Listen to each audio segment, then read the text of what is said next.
नमस्कार मित्रों, rising Rajasthan global investment summit की इस 3 दिन की भव्य आयोजन के समापन उत्सव में यहाँ उपस्थित जिनकी नेतृत्व में, जिनकी दृष्टि के कारण, जिनकी विजन के कारण ये कार्यक्रम एक रूप ले पाया है, ऐसे ही राजस्थान की लोकप्रिय मुख्यमंत्री मेरे मित्र आदरणीय भजनलाल शर्मा जी, प्रदेश के उप मुख्यमंत्री आदरणीय श्रीमती दिया कुमारी जी,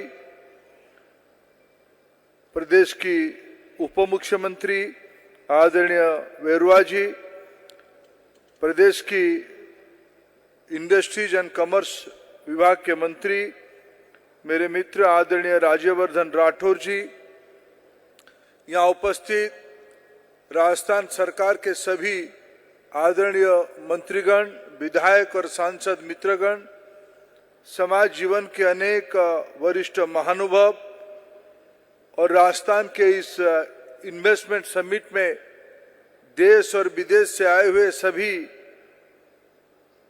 निवेशक मित्रगण, पत्रकार साथीगण, ये मेरा सौभाग्य है राजस्थान सरकार की निमंत्रण पे मैं जिस सम्मेलन को सरकार के पहले साल में माननीय प्रधानमंत्री जी की गरिमामय उपस्थिति में उद्घाटन किया गया है, उसी समावेश का अंतिम सत्र में आपने मेरे को निमंत्रित किया। मैं दिल की गहराई से मुख्यमंत्री जी का और उनकी पूरी टीम का आभार प्रकट करता हूं, राजस्थान की जनता का आभार प्रकट करता हूं। मित्रों, मैं सच में अत्यंत हर्ष के साथ इसको उल्लेख करना चाहता हूं। शायद भजनलाल जी का ये नसीब है, उनकी टीम की नसीब है, पहले ही साल में उन्होंने बाउंड्री पार कर दिया है। मैं थोड़ा बहुत देश की इन्वेस्टमेंट को ट्रैक करता हूं, लेकिन अब वो कह रहे थे कि आज तक तो अभी तक पंत जी ने उनको जो हिसाब दिया वो 35 लाख करोड़, शायद और 4-5 लाख करोड़ रुपया और भी आ जाएगा। 35 लाख भी कहे तो ये अपने आप में राजस्थान के प्रति, नई नेतृत्व के विजन के प्रति प्रधानमंत्री नरेंद्र मोदी जी की दूरदृष्टि का ये परिचय है। मैं शुभेच्छा देता हूं। ये सब जमीन पे उतरे। दिया कुमारी जी ने, वित्त मंत्री जी भी है, उन्होंने बल दिया ये सिर्फ बातों में नहीं रहेगी, ये राजस्थान की धरती पे उतरेगी, जिसके कारण राजस्थान के अर्थनैतिक सशक्तिकरण होगा, यहाँ की नौजवानों को रोजगार मिलेगी। ये दो काम सिर्फ राजस्थान तक सीमित नहीं रहेगी, ये देशव्यापी उसकी प्रभाव जाएगा। मैं उड़ीसा से आता हूं। हमारे वहां एक कहावत है और पूर्वोत्तर भारत में भी वो कहावत को सब मानते हैं, जहां बैलगाड़ी नहीं पहुंचता है वहां मारवाड़ी पहुंच जाता है। एक समय में स्थिति ऐसा था, ये प्रचंड उद्यमिता के धनी यह समाज परिस्थिति से विवश होके इस प्रदेश से बाहर गया था। जब बाहर गया, कोई कम उपलब्धि नहीं किया। दुनिया में किसी भी देश में जाइए, किसी भी कोने में जाइए, देश के किसी भी जिले में जाइए, राजस्थान की उद्यमिता का एक झलक मिलेगा, एक सफलता मिलेगा, एक धर्मशाला मिलेगा, ये गौशाला मिलेगा। ये राजस्थान की देन है भारतीय समाज को। आज समय की चक्र फिर घूम चुका है। राजस्थान एक नई ऊंचाई छूने का तय कर चुका है। इसलिए मैं कहता हूं, राजस्थान सिर्फ एक जियोग्राफिकल एंटिटी नहीं है, एक भूगोल नहीं है, ये एक भूखंड नहीं है, ये भारत की अस्मिता का, भारत की समग्रता का एक जीता जागता प्रयोगशाला है। भजनलाल जी ने इसको आज करके दिखाने का संकल्प लिया है। मैं फिर उनको बधाई देता हूं। मित्रों, मैं फिर कहता हूं, खूब कम राज्यों की नसीब में, और राजस्थान में कोई बहुत माता प्रकृति बहुत सहयोग नहीं करती है। ये तो एक ग्रीवांश राजस्थान की जनता की मां के प्रति सदैव रहा है। ये रत्न गर्भा वीर धरती में बारिश कम होता है, जंगल कम है, बायोडायवर्सिटी कम है, जहां बसती का स्थापना करना अपने आप में एक चुनौती होती है। उसके बावजूद मानव संबल के कारण, उद्यमिता के कारण, साहस के कारण आज राजस्थान 11% की ग्रोथ रेट पे है। राजस्थान बधाई के पात्र है। राजस्थान कुछ संयोग से राष्ट्रीय राजधानी की 25% भूमि राजस्थान में आता है, एनसीआर के। राजस्थान जो देश की महत्वाकांक्षी एक प्रकल्प है, Delhi Mumbai industrial corridor DMIC की लगभग 7% भूमि राजस्थान में है।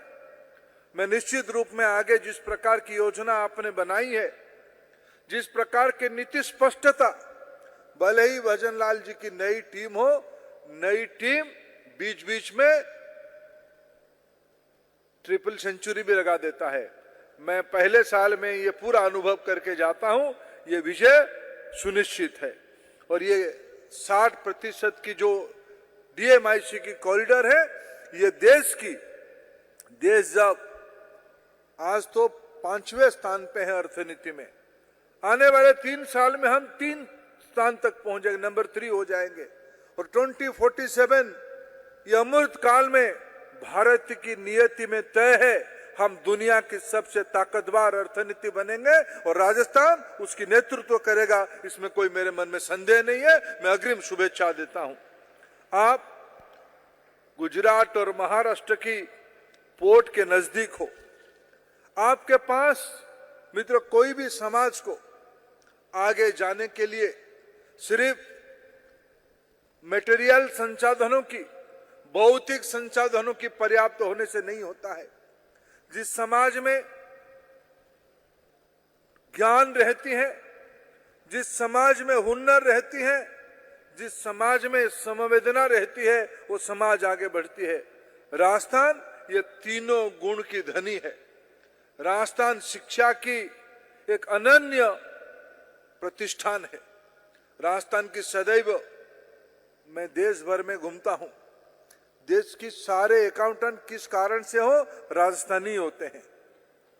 राजस्थान सिर्फ पूंजी निर्माता करने वालों की प्रदेश नहीं है। राजस्थान ग्लोबल अकाउंटेंसी इकोसिस्टम पे सीए सबसे ज्यादा कहां से है, राजस्थान से है। राजस्थान आने वाले दिनों में एक नॉलेज बेस्ड इकोनॉमी, विश्व की 21वीं सदी की अर्थनीति नॉलेज बेस्ड इकोनॉमी होगी।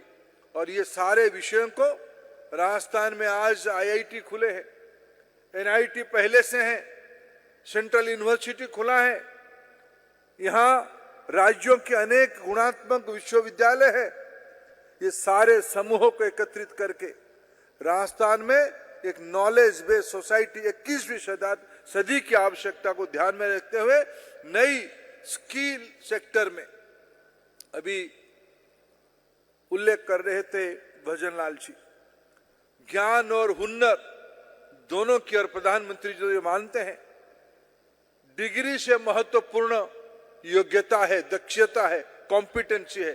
Degrees are important but competency is much more than that. इसको चरितार्थ करने के लिए राजस्थान में अपने आप में हुनर की एक रिपोजिटरी है, एक लाइब्रेरी है। मैं आज यहां दायित्व लेके जाता हूं, ये 35 लाख हो या राजस्थान को देश की 1 नंबर ग्रोथ इंजन बनाने की बात हो, इसको चरितार्थ करने के लिए ज्ञान और हुनर दोनों की आवश्यकता है।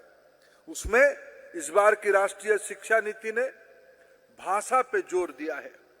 और राजस्थान अगर एक बड़ा छलांग लगानी चाहती है, मैं राजस्थान सरकार को ये दायित्व देके जाता हूं, आप जिसी भी 5 अंतर्राष्ट्रीय भाषा चयन करोगे, जिसी भी 5 अंतर्राष्ट्रीय भाषा चयन करोगे, भारत सरकार Rajasthan central university, NIT Jaipur और आईआईटी जोधपुर तीनों संस्थान के माध्यम से आपको राजस्थान की नौजवानों को वैश्विक भाषा सिखाने के लिए हम advance lab, technology driven lab आपके साथ स्थापित करेंगे। आप कोई भी स्किल्स में, स्किल्स की अर्थ नहीं है आईटीआई बनाना, स्किल्स की अर्थ नहीं है सिर्फ पॉलिटेक्निक तक सीमित रखना, स्किल्स की अर्थ नहीं है सिर्फ बीटेक की कोर्स कराना। अप्लाइड एजुकेशन जो शिक्षा, रोजगार और उससे तो आगे समृद्धि सृजन करने के लिए आज हमें देश में जॉब सीकर से ज्यादा जॉब क्रिएटर की आवश्यकता है। मैं विश्वास के साथ कह सकता हूं, राजस्थानी लोगों की हुनर उद्यमिता का है, एंटरप्रेन्योरशिप का है। देश के अनेक इलाका में हम एंटरप्रेन्योरशिप समझाना ही मुश्किल होता है, लेकिन राजस्थानियों को एंटरप्रेन्योरशिप समझाना कोई आवश्यकता नहीं होता है। ये तो धंधा जन्म से ही सीख के आता है। इसको ये आपका कैपिटल मानना चाहिए। इसको लिवरेज करते हुए अगर खाड़ी की देश की रेगिस्तान विश्व की अर्थनीति की केंद्र अबू धाबी और दुबई के नाम पे हो सकता है, मेरे जयपुर और जैसलमेर ये तो दुनिया के केंद्र बनना तय है। आज के इन्वेस्टर समिट उस दिशा में एक बड़ी कदम है। मित्रों, मैं आज आपको बधाई देता हूं। अभी जो चित्र दिखाया जा रहा था उसमें मेरा भी फोटो था पचपदरा की रिफाइनरी की कार्यारंभ की अवसर पे, और मैं खुद को सौभाग्यशाली मानता हूं। जब कभी राजनीतिक कारण से पचपदरा को शुरू किया गया तो शुरू ही नहीं हुआ था। उस समय में मैं दायित्व के साथ कहता हूं, जिन लोगों के हाथ में दिल्ली और राजस्थान में बागडोर था, उन्होंने राजस्थान के लोगों के साथ छलावा किया था। उसको जब वसुंधरा जी की शासन आई, उन्होंने कुछ प्रसंग हमारे सामने रखा। वो सारा विषय में माननीय प्रधानमंत्री जी के सामने रखा था कि साहब रिफाइनरी तो लग जाएगी, लेकिन राजस्थान की जनता को धेला भी नहीं मिलेगा उसमें से, लंबे समय तक ये सिर्फ चेहरा ही चेहरा रहेगा। प्रधानमंत्री जी की अनुमति से, वसुंधरा जी की प्रबल आग्रह से हमने भारत सरकार की पीएसयू एचपीसीएल के साथ राजस्थान की सरकार की पुनः चुक्ति करवाया था। और उसके बाद आज पचपदरा में मैंने सुना एक अलग जिला भी बना है और पेट्रोकेमिकल की एक नया दुनिया बन रही है। राजस्थान की जीडीपी में उसकी अपने आप में योगदान रहेगा। ऐसे ही इस बार मैंने सुना, आज की इस बार की जो निवेश हुई है, सबसे ज्यादा निवेश ऊर्जा क्षेत्र में हुई है, बैटरी स्टोरेज में हुई है, पंप स्टोरेज में हुई है। मित्रों, ये एक बहुत प्रोग्रेसिव पहल है। मैं दो ही स्टैटिस्टिक्स का आपके सामने कहूंगा। आज दुनिया की जितनी एनर्जी कंजम्पशन हो रही है, एनर्जी यानी ये सब बिजली, एनर्जी यानी कल कारखाना उद्योग चलना, एनर्जी यानी ट्रांसपोर्टेशन फ्यूल, इसमें अमेरिका और चाइना के बाद सबसे ज्यादा ऊर्जा कहीं कंजम्पशन होती है, ऊर्जा खपत कहीं होती है, उस देश की नाम है भारत। और दूसरी ओर अगर देखते हैं पर कैपिटा एनर्जी कंजम्पशन विश्व जितना खर्चा करता है, एवरेज जो बनती है उसकी 1/3 भारत में होती है। ये डाइकोटोमी है।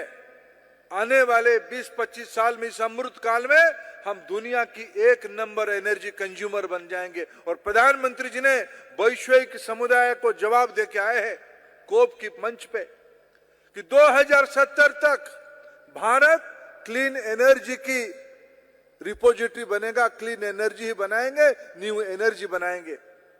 आज मैं अत्यंत प्रभावित हूं आपके नेतृत्व के कारण, राजस्थान की इस नई टीम के नेतृत्व के कारण क्लीन एनर्जी में राजस्थान लीडरशिप पोजीशन पे आ गया है। और आने वाले 2030 तक आपके मन में है जितना भी आपकी एनर्जी कंजम्पशन होगा उसकी 50% क्लीन एनर्जी होगा। हाइड्रोजन एनर्जी की कल्पना यहीं से शुरू होगी। हाइड्रोजन एक समय में, आज हम 8-10 लाख करोड़ रुपया की एनर्जी कच्चे तेल के नाम पे बाहर से खरीदते हैं। जिस प्रकार के संयंत्र आपने लगाने की योजना किया है, उसमें हम राजस्थान की मरुभूमि से, रेगिस्तान से सोलर एनर्जी के माध्यम से हाइड्रोजन बना के उसको यूरिया में, अमोनिया में कन्वर्ट करके हम उतने ही मूल्य की एक्सपोर्ट भी करेंगे। ये न्यू आज राजस्थान ने रखा है, आप बधाई के पात्र हो। मित्रों, आपने और एक अच्छा कदम किया है। आप प्रवासी राजधानी दिवस 10 दिसंबर को मनाने का बहुत ही अच्छे पहल किया है। अगर मैं कभी कभी थोड़ा बहुत उड़ीसा के होने के नाते ईर्षा भी होती है, और आप और हमारा साइज एक जैसा है। ईर्षा इसलिए होती है, सारे राजस्थानी फिर लौट आएंगे तो हमारा दुकान कौन चलाएगा। आप दो काम करिए, इंसेंटिव दीजिए भजन लाल जी, जहां जो चला रहे वो चलाते रहे, यहां चलाएगा तो ज्यादा इंसेंटिव मिलेगा, तो दोनों धंधा चलेंगे। जितने पूंजी दुनिया में राजस्थानियों का है, अगर 1 वो राजस्थान लौट आएगा, राजस्थान देश की सबसे हाई ग्रोथ वाला स्टेट बन जाएगा। और आज जो क्लैरिटी मैं देख रहा हूं, इस नेतृत्व की, प्रशासन हो या राजनीतिक हो या समाज हो, राजस्थान के समाज तो सदैव क्लियर रहा है। नहीं तो आप राणा प्रताप की, पृथ्वीराज की भूमि ऐसे नहीं बनता। जब देश गुलामी की जंजीर में था, तब राजस्थानियों ने तब भी साहस दिखा के लड़ा था, भीलों ने लड़ा था। राजस्थान की समाज कभी पीछे नहीं हटा साहस दिखाने में। आज ये अर्थनीतिक की जमाने में आपने मैन्युफैक्चरिंग और mineral, agro waste and food processing, textile, tourism, और मैं उसमें एक जोड़ना चाहूंगा, आप ज्ञान आधारित अर्थनीति को महत्व दीजिए। यहां राजस्थान मूलतः एक सोचने वाले लोगों की समाज है, पढ़ने वाले लोगों की समाज है, थिंकिंग सोसाइटी है। इस प्रकार की समाज रचना संयोग से मिलता है। आज संसाधन है, ज्ञान की कुंभ है, ये दोनों के माध्यम से विकसित भारत की लक्ष्य को हमें प्राप्त करना है। अंत्योदय की एक मॉडल स्वर्गीय भैरव सिंह शेखावत जी के नेतृत्व में, जो भारतीय जनता पार्टी की राजनीतिक कार्यकर्ता होगा, वो पंडित दीनदयाल उपाध्याय जी के अंत्योदय की कल्पना के बिना अपना पढ़ाई अधूरा मानेगा। और उसको कहीं देखना है, कहीं उसका पहला प्रयोगशाला करके समझना है, तो हमें राजस्थान की ओर देखना पड़ता है। और मैं बहुत ही अस्वस्थ हूं, मेरे मित्र भजन लाल जी के नेतृत्व में पंडित दीनदयाल जी की कल्पना की गई एकात्म मानव दर्शन की, इंटीग्रल ह्यूमनिज्म की, 21वीं सदी की आज की आवश्यकता के हिसाब से जो मॉडल बनाने की आवश्यकता है, आखिर ये निवेश 35 लाख करोड़ की फायदा किसको होगा। राजस्थान में अगर संसाधन संपन्नता बढ़ेगी, राजस्थान के घरों में खुशहाली आएगी, ईज ऑफ लिविंग आएगी, जो माननीय प्रधानमंत्री जी की सपना है। ऊर्जा पहुंचेगी, शिक्षा पहुंचेगी, स्वास्थ्य पहुंचेगी, न्यूट्रिशन पहुंचेगी, तब तो जाके व्यक्ति स्वावलंबी होगा। मैं फिर एक बार बधाई देता हूं राजस्थान सरकार को, राजस्थान के समाज को।